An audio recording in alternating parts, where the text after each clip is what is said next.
Hey, c'est Latinacté et bienvenue dans cette nouvelle actualité. Alors aujourd'hui, une actualité so cute au possible. Du coup, vous êtes obligés de vous abonner parce que vraiment, c'est tellement cute que ça mérite bien un abonnement.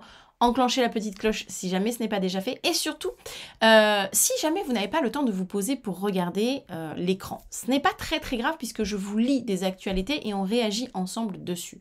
Donc, tout simplement, l'idée, c'est que vous mettiez des écouteurs, comme ça, c'est fait, vous pouvez écouter en même temps que je suis en train de vous raconter un petit peu l'actualité du jour, et puis vous pouvez surtout vaquer à d'autres occupations. Donc aujourd'hui, maintenant que tout ça c'est fait, on va revenir sur une actualité absolument so cute, et en même temps pleine d'inspiration et pleine de bon sens. En fait, de bon sens dans un sens, et en même temps, oh, vous allez voir. J'arrive pas à trouver les mots, mais vous allez comprendre. En gros, c'est une actualité qui m'a été envoyée par l'une d'entre vous. Et il s'avère qu'une femelle orang-outan a appris à nourrir son bébé en regardant sa soigneuse allaiter. Alors ça, si c'est pas une actualité absolument cute, je ne sais pas ce que c'est. On y va, c'est parti. C'est une jolie histoire que rapporte le zoo de Richmond, donc ça doit être aux États-Unis ou au Canada, je ne sais plus. L'entraide entre deux mamans, l'une humaine et l'autre orang-outan. On y va. Zoé est une femelle orang-outan du Metro Richmond Zoo dans l'État de Virginie aux États-Unis. Voilà, États-Unis. Tout comme les humains dont ils sont très proches génétiquement, ces grands singes ont besoin de passer de nombreuses années auprès de leur mère pour recevoir une bonne éducation et les compétences nécessaires à leur survie.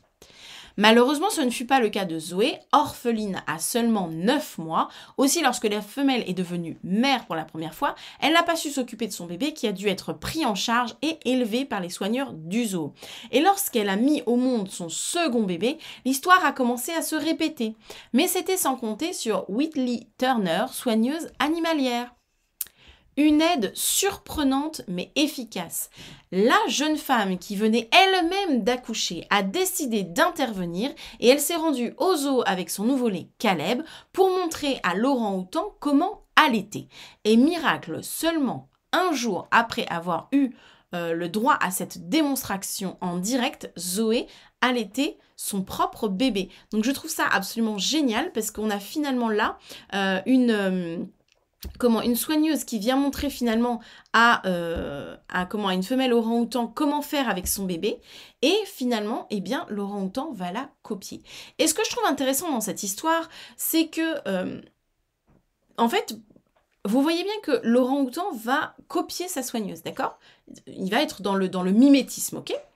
Alors, pourquoi est-ce que nous, d'un seul coup, quand c'est l'inverse, quand c'est nous qui allons montrer à une jeune mère, potentiellement on peut allaiter devant elle, c'est toujours ce que j'ai fait d'ailleurs quand j'étais en réunion d'allaitement, le plus possible j'essayais d'allaiter devant les mamans justement pour leur montrer à quel point, voilà, mes enfants en plus étaient vraiment, c'était très simple pour moi, c'était très facile d'allaiter mes enfants, donc j'ai toujours allaité en réunion pour montrer justement comment ça se passait, et je trouve ça intéressant qu'en réunion les mamans allaitent parce que justement on peut voir, on peut avoir cet échange sans forcément mettre de mots, cet échange implicite dans le fait qu'on s'observe les unes les autres et comment on fait chacune avec nos enfants.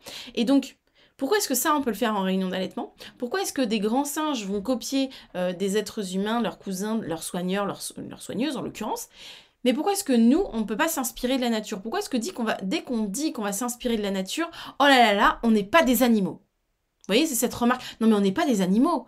Alors qu'en réalité, les gars, je sais que ça fait mal à beaucoup, beaucoup de fesses de beaucoup de personnes, mais si, concrètement, on est des animaux. On est des animaux de l'espèce humaine, mais on reste des animaux. Donc on peut largement s'inspirer de ce qui se passe dans la nature pour prendre soin, nous aussi, de nos bébés, de nos enfants. Donc je trouve intéressant que ça soit dans un sens, mais je trouve très perturbant que par un espèce d'ego surdimensionné, ça ne puisse pas marcher dans l'autre sens, ou en tout cas qu'on se prenne des réflexions quand nous, on fait du maternage proximal, ce qui existe d'ailleurs dans beaucoup d'espèces, d'autres espèces animales.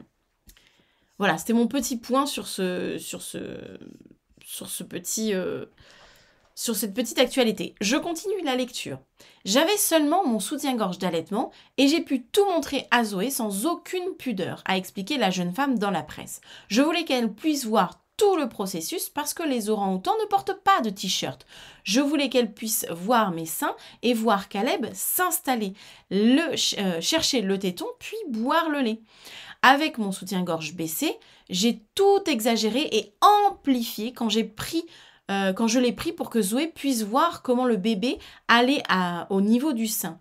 Tout le temps, je lui ai parlé, je montrais du doigt, elle, le bébé et ses seins. Et quand Caleb a pris le sein, je lui montrais, m'assurant qu'elle voyait la partie importante. Pendant ce temps, elle n'a cessé de me regarder avec curiosité et elle n'a pas immédiatement allaité son bébé, mais elle a vraiment regardé tout le temps. Donc on est bien dans un animal, ou ça pourrait être pareil chez les enfants fonctionnent par mimétisme, qui est en train d'observer, qui est en train d'enregistrer tout ce qui se passe. C'est hyper intéressant ce qu'elle a fait, cette soigneuse, et surtout c'est hyper important parce qu'elle a transmis, en fait, elle a fait de la transmission, et ça c'est magnifique. Avant d'ajouter, j'ai eu beaucoup de mal au début en tant que nouvelle maman avec mon propre parcours d'allaitement. J'ai eu besoin de beaucoup de conseils et d'aide avant de vraiment comprendre. Je pense que c'était vraiment spécial de pouvoir partager cela avec Zoé et de l'aider dans son voyage, que ce soit un orang-outan ou un humain, je veux juste pouvoir aider n'importe quelle nouvelle maman. Magnifique. Pourquoi on ne l'accepte pas dans l'autre sens? Ça qui est... L'orang-outan, une espèce en danger critique d'extinction. Le zoo a déclaré que Zoé et son bébé, qui n'a pas encore de nom, sont tous les deux en bonne santé et sont en train de nouer des liens. Il s'agit d'une bonne nouvelle pour cette espèce de primate classée danger critique d'extinction.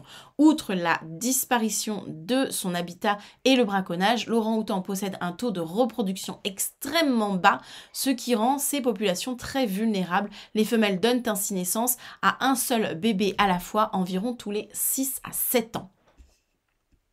Voilà, donc je trouvais vraiment cette actualité hyper intéressante et hyper belle, et j'avais vraiment envie de pouvoir vous la partager et qu'on puisse ensemble échanger autour de ça. Je ne sais pas ce que vous en pensez. Est-ce que comme moi vous trouvez que c'est perturbant aussi pour vous que finalement les choses elles aillent que dans un sens, et que dès qu'on dit qu'on va faire quelque chose qui est de l'ordre du maternage proximal et que peut-être d'autres animaux font, on me dit ah mais on est des humains, on n'est pas des animaux. Est-ce que cette réflexion vous l'avez déjà entendue déjà? Est-ce que vous l'avez déjà entendue? Parce que moi j'ai déjà entendu.